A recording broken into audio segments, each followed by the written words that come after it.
கணம் நீதியரசர் அவர்களே, இந்திய திருநாட்டில் மட்டும்தான் அரசியல்வாதிகள் என்றாலே கொள்ளையடிப்பவர்களாகவும் கொள்ளைக்காரர்களாகவும் மோசக்காரர்களாகவும் சித்தரிக்கப்படுகிறார்கள். ஏன்? இவர்கள் மக்களால் தேர்ந்தெடுக்கப்பட்டவர்கள் இல்லையா? இவர்கள் மக்களுக்காக ஓடி ஓடி உழைப்பவர்கள் இல்லையா? இப்படிப்பட்ட என் கட்சிக்காரர் திருமதி மாலினி மீது இவர் வழக்கினை தொடர்ந்துள்ளார்.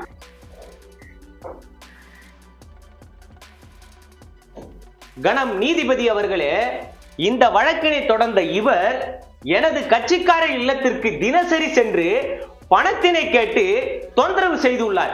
இவர் பணம் தர மறுத்ததால் இந்த வழக்கினை இவர் தொடர்ந்துள்ளார். இவர் பணம் கேட்டு தொந்தரவு செய்துள்ளார் என்பதை இந்த நீதிமன்றத்தில் நிரூபிக்க குறுக்கு விசாரணை செய்ய தங்களிடம் அனுமதி கோருகிறேன். தேங்க்யூ மிஸ்டர் ராமன், இவங்களை உங்களுக்கு தெரியுதா? முதல்ல நீங்க எங்க நிக்குமோ தெரியலங்க, இப்ப ஒதுங்கின அப்புறம் நல்லா தெரியுது. மிஸ்டர் ராமன், இப்ப தெரியுதான்னு கேட்கல, இதுக்கு முன்னாடி இவங்களை தெரியுமான்னு கேட்டேன். தெரியுங்க. இவங்களுக்கு தெரியாதுன்னு யாரும் சொல்லுவாங்களா? இவ்வளவு பெரிய உருவமா இருக்காங்களே, தெரியாம இருக்குமா? இவரான எனது கட்சிக்காரரை இவர் உருவ கேலி செய்து கொண்டிருக்கிறார். கேட்கின்ற கேள்விக்கு பதில் அளிக்காமல் ஒத்துழைப்பு தர மறுக்கிறார். இவரான அவர் கேட்கிற கேள்விக்கு மட்டும் பதில் சொல்லுங்க. Thank you your. நான் கேட்ட கேள்விக்கு சரியான பதில் சொல்லுங்க. சொல்றேங்க. தெரியும். 2 தடவை எங்க ஏரியாவில் நின்று எலெக்ஷன்ல ஜெயிச்சவங்க, இப்ப வரைக்கும் அந்த கட்சியில தலைவர் பதவியில் இருக்காங்க. அதெல்லாம் தெரியுங்க. இது தெரியாம இருக்குமா? இப்ப என்ன அவங்க என் மேல குறை சொல்லியிருக்காங்க? நான் டெய்லி வந்தேன், பணம் கேட்டேன்னு. எதுக்கு கேட்டேன்னு கேளுங்க. கேட்டது உண்மைதான், ஆனா எதுக்கு கேட்டேன்னு தெரியணும்ல. சரி, அதை நீங்களே சொல்லுங்க. எதுக்காக அவங்க வீட்டுக்கு போயிட்டு தினசரி பணம் கேக்குறீங்க? ஏங்க, அவங்க எங்க தொகுதியில இருக்காங்க, அவங்க தலைவர் ஏற்கனவே ஜெயிச்சிருக்காங்க. எனக்கு ஒரு கஷ்டம், அதனால போய் கேட்டேன். அவங்க தான் சொன்னாங்க, யாருக்கு எந்த கஷ்டமா இருந்தாலும் வாங்க, எந்த நேரம் இருந்தாலும் கதவு தட்டுங்க, எல்லாம் நான் பாத்துக்கிறேன், நான் சரி செய்யறேன், நான் உதவுறேன்னு சொன்னாங்க. அதனால போய் கேட்டேன். மேடம், இவங்க சொல்ற மாதிரி நீங்க எதனா வாக்குறுதி கொடுத்தீங்களா? தேர்தலில் ஜெயிச்சு வந்தா தொகுதிக்கு எல்லாம் பண்றேன்னு தான் சொன்னேன். தொகுதி மக்களுக்கு ஏதாச்சும் நிறை குறை இருந்தா சொல்லுங்கன்னு தான் சொன்னேன். அதை மட்டும் தான் சொன்னேன். மேடம், உங்க தொகுதி மக்களுக்கு அவசர ஆபத்துக்கு எதனா பணம் வேணா வந்து கேளுங்க, நான் தரேன் அப்படி சொன்னதா எதனா ஒரு ஞாபகம் இருக்கா? நான் அப்படிலாம் ஒண்ணும் சொல்லுங்க. சொல்லலையா? மிஸ்டர் ராமன், அது போல ஒரு வார்த்தை அவங்க சொல்லவே இல்லை. நீங்களா தான் டெய்லி அவங்க வீட்டுக்கு போய் பணம் கேட்டு தொல்லை பண்ணிருக்கீங்க. சொன்னாங்க அவங்க, எனக்கு மட்டும் ஓட்டு போடுங்க, எங்க கட்சி ஆட்சிக்கு வந்ததுன்னா உங்க வாழ்க்கையெல்லாம் அப்படியே மேல வந்துடும், நாங்கெல்லாம் உங்களை அப்படி பண்ணிடுவோம் இப்படி பண்ணிடுவோம், அதனால கவலை மறைஞ்சிடும், பிரச்சனை இருக்காது, பண பிரச்சனை வராது, சந்தோஷமா இருப்பீங்க, இப்படிலாம் சொன்னாங்க அவங்க. நான் சொன்னது வேற, அவர் புரிஞ்சுக்கிறது வேற. நீங்க சொன்னது வேற, நாங்க புரிஞ்சுக்கிறது வேறையா? அப்ப என்ன சொன்னீங்க சொல்லுங்க. ஏங்க, இந்த மாதிரி நக்கலெல்லாம் பேசக்கூடாது.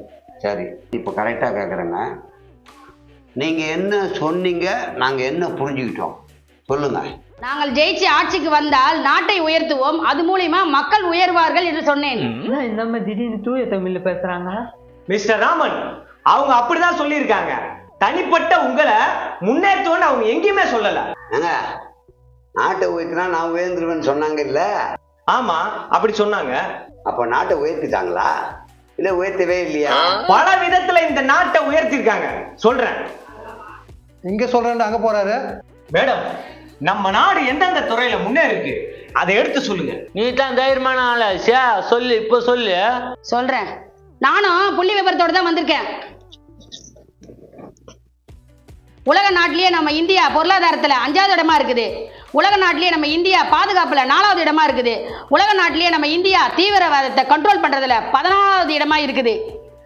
நாட்டு மக்களின் நல்ல எதிர்காலத்துல இந்திய உலக அளவில 35வது இடத்துல இருக்குது. புதிய கண்டுபிடிப்புல 132 நாடுகள்ல நம்ம இந்தியா 40வது இடத்துல இருக்குது. மிஸ்டர் ராமன், கேட்டுக்கிட்டீங்களா? மக்கள் தொகை தான் நம்பர் 1. வேற ஏதாவது இருக்கான்னு கேளுங்க. மேடம், வேற எதுனா இருக்கா? இருக்கு. நம்ம இந்திய நாட்டின் பொருளாதாரத்தை முன்னேற்ற நம்ம இந்திய நாட்டிலிருந்து எந்தெந்த பொருட்களை ஏற்றுமதி செய்கிறார்கள் அது உங்களுக்கு தெரியுமா? தெரியாது.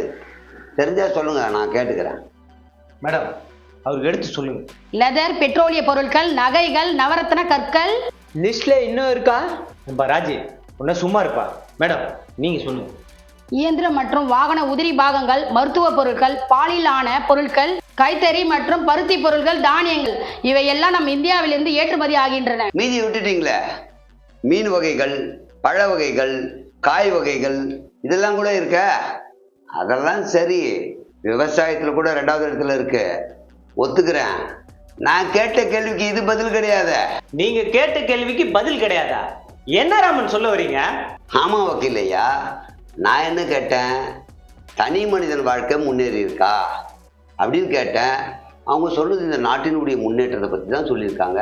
தனி மனிதன் எங்க முன்னேறினா அதை சொல்லுங்க. தனி மனித முன்னேற்றம்னா எதை கேட்கிறாரு? என்ன மாதிரி ஒவ்வொரு மனுஷனுடைய வாழ்க்கையிலும் உயர்வு வரலன்னு சொல்ல வரேன். இவர் வழக்கினை குழப்புகிறார், திசை திருப்ப பார்க்கிறார். அப்படியெல்லாம் ஒன்றும் குழப்பலைங்க. இப்ப தெளிவா வேணா கேட்குறேன். மேடம், ஒரு மாசத்துக்கு வீட்டுக்கு மளிகை சாமான் எவ்வளவு மேடம் ஆகும்? 5000. காய்கறி 1500. நான்வெஜ் 2500. இபி 1000 ரூபாய். கேஸு 1500. மருந்து 2500. ஏதாவது ஃபங்க்ஷனு இல்லை யாரோ பிறந்த நாள், கல்யாண நாள், அது மாதிரி செலவு வந்தால் இதர செலவு 3000. ஸ்கூல் ஃபீஸு வருஷத்துக்கு ஒரு வாட்டி தான் அது. அதுதான் சுமாராக எவ்வளோ வரும்? 5000 வரும். ஸோ நீங்கள் எல்லாரும் சொல்கிறத வச்சு பார்க்க போனால் இன்னும் நான் சிலதெல்லாம் விட்டுட்டேன், அது விட்டுருங்க. மொத்தமாக ஓவராலாக ஒரு 24,000 25,000 வருமா? 24,000 வரும். 24,000 ரூபாய். சரி, அப்போ ஒரு நாளைக்கு சராசரி ஒரு குடும்பத்துக்கு ஒரு நாளைக்கு 800 ரூபாய் தேவை, கரெக்டுங்களா? கரெக்ட். இப்போ என்ன அதுக்கு சொல்கிறேன் மேடம். நீங்கள் என்னமோ வருஷப்படுத்தி சொன்னீங்களே, உலக நாட்டிலேயே இந்தியா இதில் இந்த இடத்துல இருக்குது, இது இத்தனாவது இடத்துல இருக்குது அப்படின்னீங்க. இன்னொன்று எக்ஸ்போர்ட் பண்ணுறோம், அதாவது இங்கேருந்து ஏற்றுமதி பண்ணுறோம், இந்தியா தன்னிறைவு அடைஞ்சாச்சு, இந்த பொருளெல்லாம் வெளிநாட்டுக்கு அனுப்புகிறோம் அப்படின்னீங்க. சரி, இந்தியா இம்போர்ட் பண்ணுற பொருள்கள்லாம் இருக்குது, அதாவது நம்மக்கிட்ட இல்லைன்னு வாங்குகிற பொருள்கள் இருக்குது. சரி, அது எல்லாமே விட்டுருங்க. ஒரு தனி மனுஷன் வாழ்கிறதுக்கு 800 ரூபாய் தேவை. இப்போ அதுக்கு என்ன நீங்கள் வழி பண்ணீங்கன்னு சொல்லுங்கள். எங்கள் வாழ்க்கையை எப்படி உயர்த்திருக்கீங்கன்னு சொல்லுங்கள். எனக்கு 24,000 ரூபாய் சம்பளம் எங்கேருந்து கிடைக்கும்னு சொல்லுங்கள். 24,000 ரூபாய் சம்பளம் தான் இந்தியாவில் இருக்கிற ஒவ்வொருத்தரும் வாங்குறாங்களா, அதை வச்சு தான் வாழ்கிறாங்களா சொல்லுங்களேன். ஏன் 24,000? அதுக்கு மேலேயே வாங்குறாங்களே. 24,000 ரூபாய் வாங்குறாங்களா? தனியார் கம்பெனியில் வேலை செய்கிறவங்ககிட்ட போய் கேளுங்க. 10,000, 12,000, 15,000, 20,000 வாங்கியிருப்பாங்க. அந்த 20,000 ரூபாய் வச்சு நம்மளால வாழ முடியாது. ஏன்னா நீங்கள் சொன்ன கணக்கு 24,000 ரூபாய் வருது மினிமம். அப்போ அவன் எப்படி வாழ முடியும்னு சொல்கிறீங்க, எனக்கு புரியல. அது இல்லாமல் இன்னொரு விஷயம் பார்த்தீங்கன்னா, இங்கே நல்லா படிச்சுட்டு திறமை இருக்கிறவன் ஃபாரின் போயிடுறான். இங்கே காய்கறி மட்டும் எக்ஸ்போர்ட் பண்ணல, படித்த மாணவர்களையும் எக்ஸ்போர்ட் பண்ணிட்டு இருக்கீங்க. ஏன்னா அவனுக்கு ஏற்ற வருமானம் இங்கே இல்லைன்ட்டு இப்படி தான் போயிட்டுருக்கு. இதில் தனி மனிதனை உயர்த்தாமல் நாட்டை உயர்த்துறேன்னா நான் எப்படி சந்தோஷப்பட முடியும்? நாட்டை உயர்த்திட்டாங்கப்பா அப்படின்னு நான் வாழ முடியுமா?